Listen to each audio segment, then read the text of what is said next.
प्राचीन खजाने का शाप और भूतिया किला। अंधेरी और तूफानी रात थी।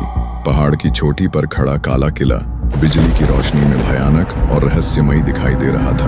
पास के गांव के लोग कहते थे कि उस किले में एक प्राचीन खजाना छिपा हुआ है, लेकिन उस खजाने पर एक शाप है। जो भी उसे लेने की कोशिश करेगा उसकी मौत निश्चित है। कहानी शुरुआत।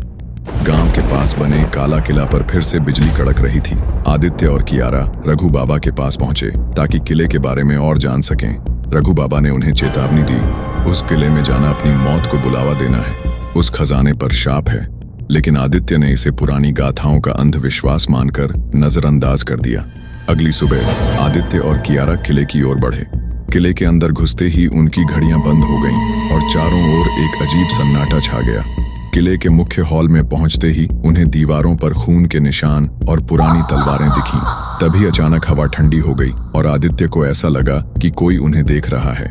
वे खजाने के चेंबर तक पहुंचे, लेकिन तभी विक्रम वहां आ गया। उसके पास बंदूक थी और उसने आदित्य और कियारा को धमकाते हुए कहा, मुझे यह खजाना चाहिए और जो भी बीच में आएगा उसे मैं मार डालूंगा। जैसे ही विक्रम ने खजाने के संदूक को छूने की कोशिश की, पूरे किले में भयानक चीख गूंजने लगी। एक भूतिया रक्षक, प्राचीन योद्धा की आत्मा विक्रम के सामने प्रकट हुई। उसने विक्रम को हवा में उठाया और दीवार पर पटक दिया। आदित्य ने उस समय चेंबर की दीवारों पर लिखे प्राचीन शिलालेख पढ़े। वहां लिखा था, जो इस खजाने को छुएगा वह अपनी आत्मा खो देगा। केवल वही इसे मुक्त कर सकता है जिसका दिल लालच से परे हो। आदित्य ने तुरंत भूतिया रक्षक से कहा, हम खजाने को नहीं चाहते, हम सिर्फ आपकी कहानी जानने और सच सबके सामने लाने आए हैं। यह सुनकर रक्षक शांत हो गया और उसने अपनी कहानी बताई। कभी इस योद्धा को राजा ने खजाने की रक्षा के लिए नियुक्त किया था, लेकिन राजा ने युद्ध हारने के डर से उसे धोखा देकर मार डाला। उसकी आत्मा को इस खजाने की रक्षा के लिए शापित कर दिया गया। आदित्य ने किले के केंद्र में रखी प्राचीन तलवार को उठाया और रक्षक की आत्मा से कहा, अब आपकी कहानी दुनिया जानेगी, आप मुक्त हो सकते हैं।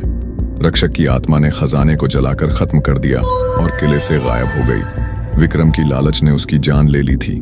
कियारा ने किले की सारी तस्वीरें लीं और आदित्य ने उस किले और उसकी गाथा पर एक किताब लिखी, जिसे दुनिया ने पढ़ा।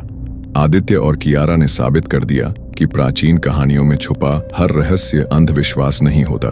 कभी कभी यह अतीत की सच्चाई होती है।